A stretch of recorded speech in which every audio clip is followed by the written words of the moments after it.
Hi guys, today we're going to be talking about Sonic the Hedgehog.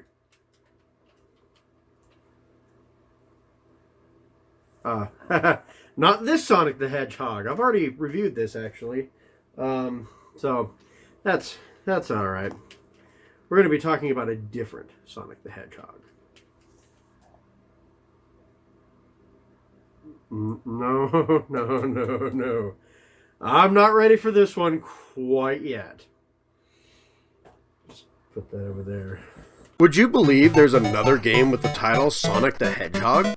Yeah, an 8-bit game named after, well, Sonic the Hedgehog. It came out primarily for two consoles, the Sega Master System and the Sega Game Gear. The Master System I don't have, but somehow I've gained an adapter to play games for the console. Yeah, it was basically Sega's version of the NES and was super popular in Europe. But here it didn't really gain much footing. It's an 8-bit console with an incredibly popular mascot. That's right, it's Alex the Kid.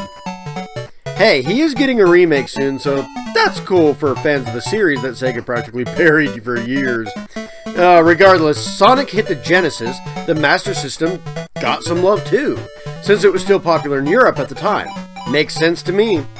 And this version of the game was what I was planning on playing exclusively. I have it downloaded to my Wii, got it before the shop channel closed and all that, but I found something out. The Game Gear version is just straight up better. Yeah, I just assumed the console version was the better version, especially with the stories I've heard about the 8-bit sequel to this game.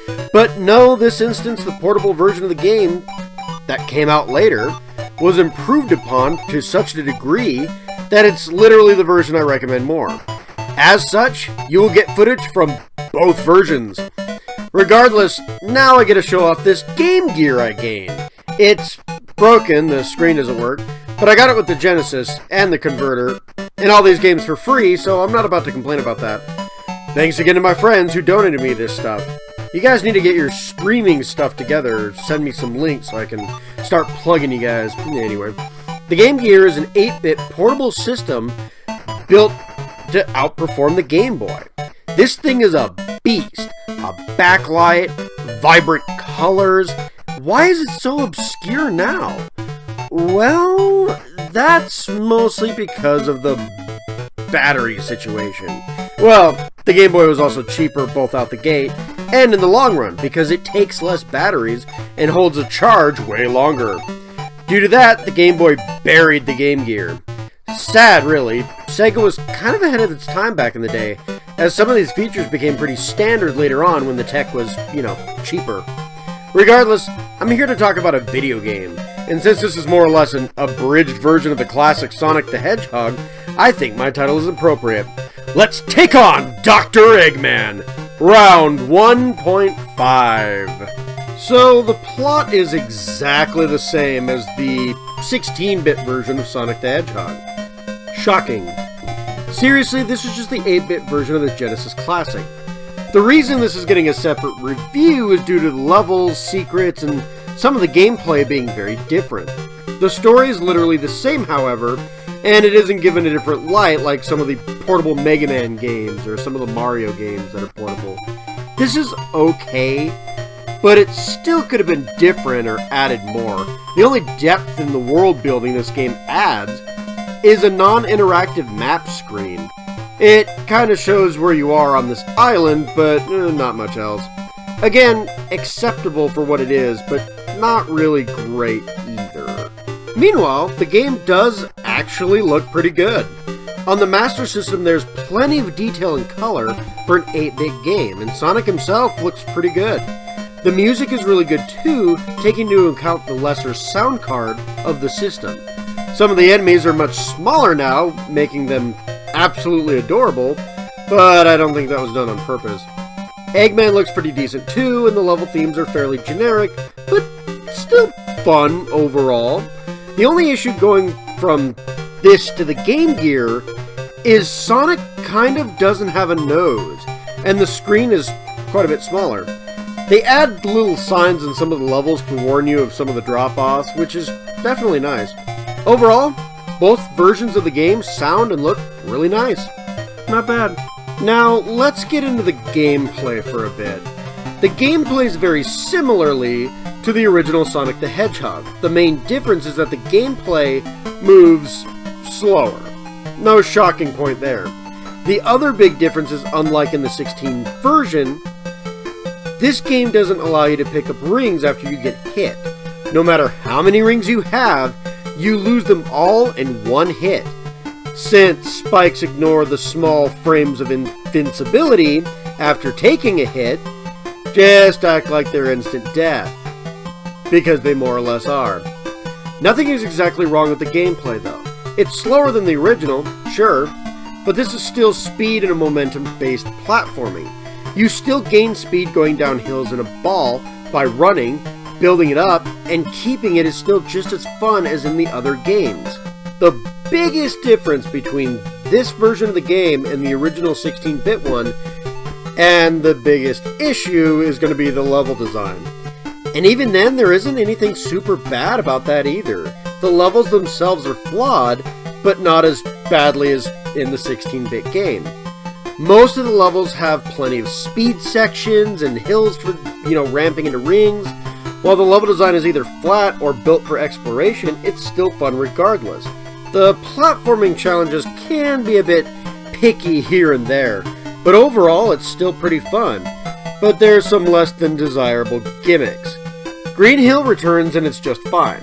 The new Bridge Zone has an auto-scrolling section in a Sonic game, and the new Jungle Zone is fun except for climbing this tree, which I'll discuss later. Labyrinth Zone is better this time around, but still slightly annoying. Brain Scratch is way better, allowing you to build up speed, and Sky-based levels have lightning and an airship borrowed from Bowser. Overall, not terrible. But the Jungle Zone, oh wow, what happened here? See, when you're climbing this awful tree, the camera jerks upward in a very awkward transition-like movement. This is kind of disorienting, and what's worse, everything at the bottom of the screen is death. This level jumps up the difficulty like crazy, despite being towards the first half of the game. Speaking of the camera, why the hell is Sonic so close to the side of the screen he's running towards? Why does he have to be so close to the side of the screen to pan the camera? This makes things so frustratingly annoying. Guns or robots shoot as soon as they are on screen. This is fantastic when they're right next to you and too close to dodge. Match this with the inability to grab any rings back after you get hit makes this really crappy game design. Nothing like dying on things you can't dodge without knowing it beforehand. I hate this crap. I hate it! This is cheap as food you'll find in a dumpster. Yes, this game is still playable and possible to beat, but it's still annoying. However, the Game Gear version ironically doesn't have this issue. Sonic is far away from the side of the screen he is facing in this version. It's sort of similar to what Super Mario Bros. Deluxe tried to do, but instead of having a better version of this game, there's just a worse version. So, there you go. Also, the camera moves with Sonic like in all other stages, even when he's climbing this tree stage. The bottom also isn't instant death. Much better. Cannons aren't as deadly towards the end of the game. Perfect! While there is still screen crunch, with the fix of the camera, this version is still much better here. Now, for the boss fights. Timing on hitting Eggman is picky as all hell, and... Wait, I died in one hit. Well, that's fine, I'll just pick up some rings and... Oh, there are none. So for every boss fight, you can't get hit. Oh well, are the attacks telegraphed really well, like in the final fight from the original 16-bit version? I mean, it worked in that fight since all the attacks were really telegraphed. Nope. Sudden shotgun barrage. Great. Wait, here comes the Game Gear version again. This may not have been on purpose, but once again, the issue is fixed. See, the screen is smaller on these boss fights, so Eggman is always closer to Sonic in this version, making him disgustingly easy to hit. Still a one hit and you die kind of thing, but it's way easier this time around. Again, the Master System version isn't unplayable by any means. It's just annoying how much guesswork you'll have to do on your first few tries. But overall, most of the issues are fixed in the Game Gear version. While this game isn't all that difficult to begin with, these issues are still annoying and can lead to frustrations. But the Game Gear version fixes all of them. Hence, that's why it's the better version. So with all these issues, I still keep claiming that the game is actually pretty easy. Here's the thing. Despite it being a blind run, my first run into looking to actually beat the Master System version, I still made it to the final boss. I game overed right there and then, naturally, out of all the lives and continues I built up, but I still got there. See, if you finish a stage with, I'm guessing about 50 or more rings, then you get a bonus stage. Here you can grab rings for lives. You can also collect continues and find some extra lives just kind of lying around. These stages are fun in both versions of the game. I had so many lives and continues, I literally trialed and errored my ass to the final boss on a first run. Given, once you know how the boss fights kind of work, they aren't that hard anyway, but still, this helps a lot and is worth getting, in every stage when you can, because, yeah, when you're dealing with the Master System version, you're going to need those lives and continues.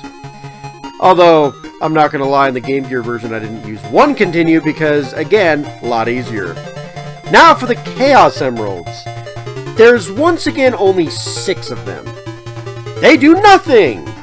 You get points at the end of the game for them, and that's about it. I keep collecting 3 of them for some reason. I think it's the same 3 if I'm honest. They're just kind of lying around certain stages, semi-hidden. No special rooms to get to them. You find out how to get to them and bam, they're yours. Shame, since exploration is kind of a big part of this game. So, if you can't really tell, I didn't much like the Master System version of this game.